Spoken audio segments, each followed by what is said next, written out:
నమస్తే అండి, మీ పేరు? అమ్మా నమస్తే అమ్మా, నా పేరు రామచంద్ర భద్రాచలం. సార్ ఏం చేస్తారండి మీరు? నేను క్యాబ్ డ్రైవర్. మాకు నా క్యాబ్ ఉంది ఇక్కడ.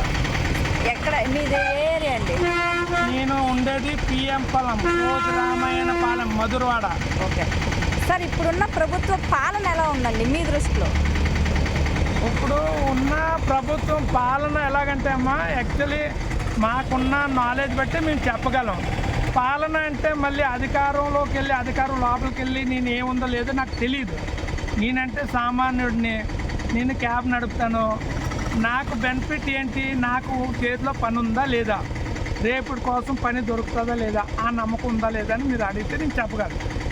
ఇప్పుడు ప్రస్తుతానికైతే నాకు ధైర్యంగా నేను ఉండగలుగుతున్నాను. ఎందుకంటే నాకు వాహన మిత్ర పడుతుంది, మా ఆవిడికి చేయూత పడుతుంది, మా అమ్మాయికి ఏమొచ్చి రీఎంబర్స్మెంట్ అని కాలేజ్ ఫీజు ఉంటుందమ్మా, అది పడుతుంది, వసతి దీవెన పడుతుంది.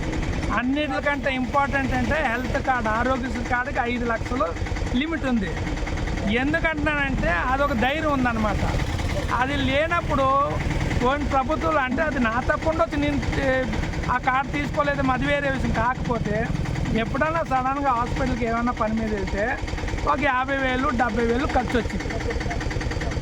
50,000 70,000 ఖర్చు వచ్చింది. అంత డబ్బు పోగానే నాకు ధైర్యం చాలక నేను ఎన్నోసార్లు మొత్తం ట్రీట్మెంట్ లేకుండా కూడా ఇంటికి వచ్చే పరిస్థితులు ఉన్నాయి. దేవుడు కలిగించారు, అలా మళ్ళీ ఆరోగ్యం కలగవచ్చు కదా. ఇప్పుడున్న పరిస్థితులు అయితే 5 లక్షల ఆరోగ్య కార్డు ఉంది. ఇప్పుడే రీసెంట్ అంటే ఒక సంవత్సరం ఉంది, నూనె వచ్చింది ప్రాబ్లం.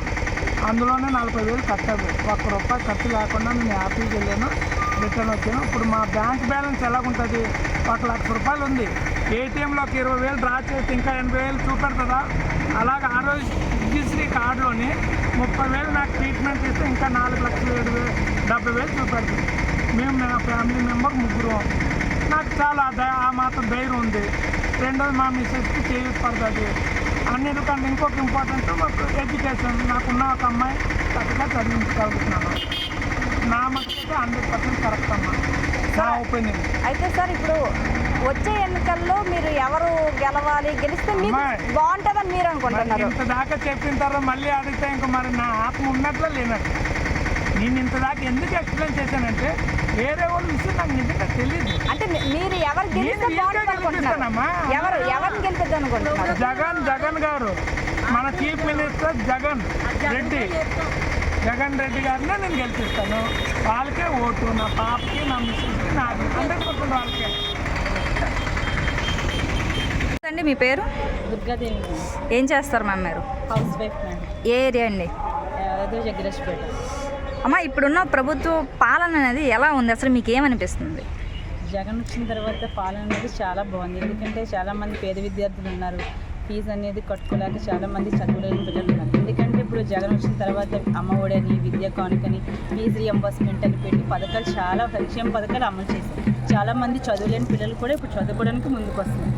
జగన్ అనేది మళ్ళీ రావాలని మళ్ళీ కోరుకుంటున్నాం మేము. అయితే మిగతా పార్టీలు కూడా సంక్షేమం చేస్తాం, పథకాలు పెడతాం, మా ప్రభుత్వంలో మాత్రమే మీకు మేలు జరుగుతుందని చెప్తున్నారు. మరి దానిపై మీ అభిప్రాయం ఏంటమ్మా? అభిప్రాయం అంటే ఏముంది, గత ప్రభుత్వంలో ఏంటంటే అమలు చేసినా సరే ఆ సంక్షేమ పథకాలనే ప్రభుత్వానికి ఏం లేదు. కానీ ఈ ప్రభుత్వం వచ్చిన తర్వాత ఎవ్రీ పథకం కూడా 99% కూడా రిక్రూట్మెంట్ 100% చేశారు, అమలు చేశారు. కాబట్టి జగనే మళ్ళీ సీఎంగా వస్తారని మేము మరి 2024లో ఎవరు కోటేసి గెలిపిద్దాం అనుకుంటున్నారు? మేము సీఎం జగన్ గారికి ఓటు. జగన్ గారికి ఎందుకమ్మా? మిగతా పార్టీ నాయకులు కూడా ఉన్నారు కదా. అవును ఉన్నారు మేడం, కానీ వాళ్ళు సంక్షేమ పథకాలు అమలు చేస్తారని చేయలేదు. 60% రీచ్ చేశారు. కానీ జగన్ వచ్చిన తర్వాత 90% కూడా అన్ని సంక్షేమ పథకాలు అమలు చేయడం బాగా మంచి చేశారు ప్రజలకి.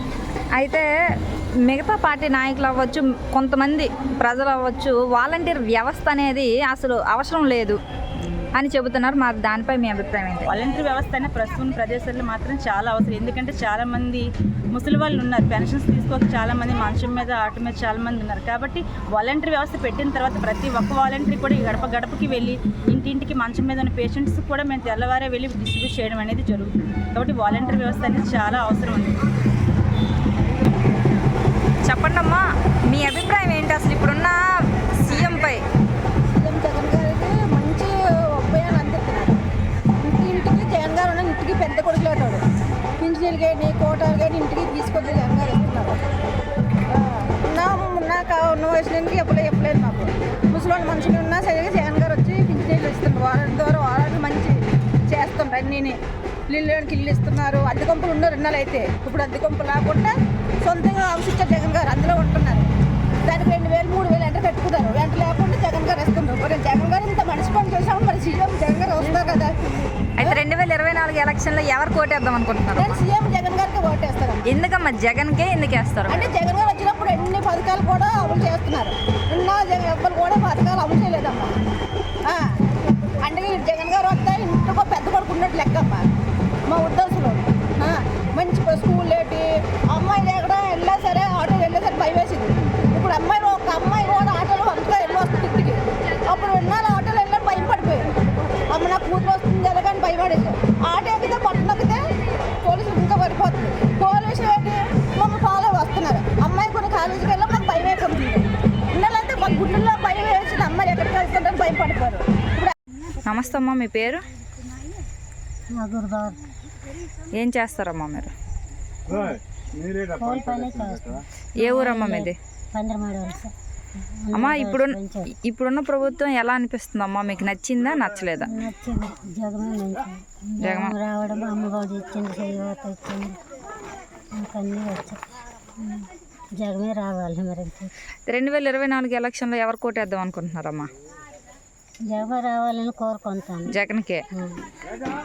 ఎందుకమ్మా జగన్కే ఎందుకు వేస్తారు మీరు? మిగతా పార్టీ నాయకులు ఉన్నాయి, మిగతా పార్టీలు సంక్షేమం కలిసి వస్తున్నాయి. సంక్షేమం చేస్తాం, మీకు మేలు చేస్తాం, మాకు ఓటేసి గెలిపించండి అని అడుగుతున్నారు. మరి వారికి ఎందుకు వేయరమ్మా మీరు? బాగుంది. మరి జగన్ కావాలని కోరుకుంటాను కాబట్టి జగమే.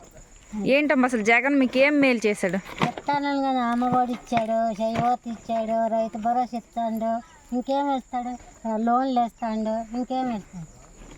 అయితే జగన్ ప్రభుత్వంలో జనాల్ని సోమరిపోతులు చేయడానికే డబ్బులు ఇస్తున్నాడు ఇలాగ సంక్షేమం పేరుతో అని చెప్పి మిగతా నాయకులు చెప్తున్నారు. మిగతా మరి రకరకాలు ఎవరికి ఏదో నోటుకొస్తే అది మాట్లాడేస్తాం. రకరకాలు ఎంతమంది మాట్లాడతారు, ఏదో దానికి ఫాలో అవ్వాలి. అయితే ఇవన్నీ కూడా సంక్షేమాలు మంచిగా అంటున్నారా మీరు? మంచిగా అంటాను, మంచిగా ఉంటారని వచ్చే ఎలక్షన్లో కూడా మాకు మంచి చేస్తారని కోరుకుంటాను. నమస్తే అమ్మా, నీ పేరు? ఏం చేస్తావమ్మా? అమ్మా ఇప్పుడున్న ప్రభుత్వం ఎలా ఉందమ్మా? అసలు ఇప్పుడున్న ప్రభుత్వం బాగుందా, గత ప్రభుత్వం బాగుందా? ఇప్పుడున్న ప్రభుత్వమే బాగుంటుంది. ఏం బాగుంది అసలు? ఏం బాగుంది, నీకేం నచ్చింది? పెన్షన్లు ఇస్తాను, 18,000 ఇస్తాను, బియ్యం ఇస్తాను, సమస్తం చూస్తాను. అటువంటి తండ్రి మనం ఎలా మర్చిపోతున్నాం? తండ్రి మనం గెలిపిస్తే పోదా, మన 4 ఏళ్ళు ఓటుకి వెళ్తాయి. ఎందుకు అసలు ఇంతలాగా మీరు జగనే ఎందుకు రావాలనుకుంటున్నారు? జగన్కి ఎందుకు కోరుకుంటున్నారు? అవునడైతే 2 ఓట్లు జగన్ తగ్గిద్ది సార్. మళ్ళీ ఇప్పుడు ఇంకొన్ని రోజులు ఎలక్షన్ వస్తుంది కదా, మళ్ళీ నెల ఎవరికి వేస్తావు ఓటు? జగన్కే వేస్తాం. అలా 2 గిట్టుతాను ఆపలే చెప్తారు, నేను అక్కడ చెప్తారు, చెప్పి చెప్తారు. అలా గిట్టుబడేమో ఎవరైనా చెప్పినా ఫ్యాన్కే వేస్తావు. ఎందుకు? మిగతా వాళ్ళు ఇవన్నీ కూడా ఇస్తాము, మీకు మేలు చేస్తామని చెప్తాండ్రు కదా. మా ఎడిచిన పేపర్లో ఇదిగో మా ఆడవాళ్ళు పెంచిన వాళ్ళ జగన్నే మేము గెలిపించుతాము. అలాంటి రోజు అమ్మ నీకు వచ్చి నేను కొట్టే తీసాను, నిన్ను మాట్లాడాను, నీ మాటే నిజమయ్యిందని ఒప్పుకున్నాను. సార్ మీ పేరు? నా పేరు ఎమ్మరావు అండి, మున్సిపల్ కార్పొరేషన్లో చెప్తాను సోషల్ వర్కర్గా. సార్ ఏ ఏరియా సార్ మీది? ఏ ఏరియా సార్? ఎంఈపీ. జగన్ గురించి మా జీతాలు పెరిగాయండి, 21,000 ఇస్తున్నారు. సార్ ఇప్పుడున్న ప్రభుత్వం ఎలా అనిపిస్తుందండి మీకు? అసలు ఏం నచ్చింది? ఇప్పుడున్న ప్రభుత్వం నచ్చిందా నచ్చలేదా? జగన్ ప్రభుత్వం నచ్చింది. ఏంటండి ఏం నచ్చింది? పథకాలు కానీ ఆయన పెట్టినవి కానీ అన్నీ మాకు నచ్చాయి. మమ్మల్ని పర్మనెంట్ చేయమని కోరుతున్నాం జగన్ గారిని. సార్ అయితే 2024 ఎలక్షన్లో ఎవరు కోటేద్దాం అనుకుంటున్నారు? జగన్ గారు. జగన్ గారికి ఎందుకండి? మిగతా పార్టీ నాయకులు కూడా ఉన్నారు కదా. అది మంచి చదువుకున్న పిల్లలకి అమ్మఒడి, ఒక అమ్మాయిలు కానీ 40 వయసు వాళ్ళు కానీ అందరికీ డబ్బులు ఇస్తున్నారు. కరోనా కాలంలో ఇంటికి 1,000 రూపాయలు ఇచ్చారు, వేతనం ఇచ్చారు, అన్ని ఇచ్చారు. అందరికి మాత్రం అయితే మిగతా పార్టీలు సంక్షేమం చేస్తాం, పథకాలు పెడతాం అంటున్నారు కదండి. ఏం దొంగ పార్టీలో మాట పథకాన్ని ఏమవుతాయి కోట్ల వరకు ఓడుకుంటున్నారు. జగన్ గారు వచ్చిన తర్వాత రాష్ట్రంలో అన్ని దిక్కులు అన్ని జిల్లాలు బాగానే ఉన్నాయి, బాగుపడుతున్నాం.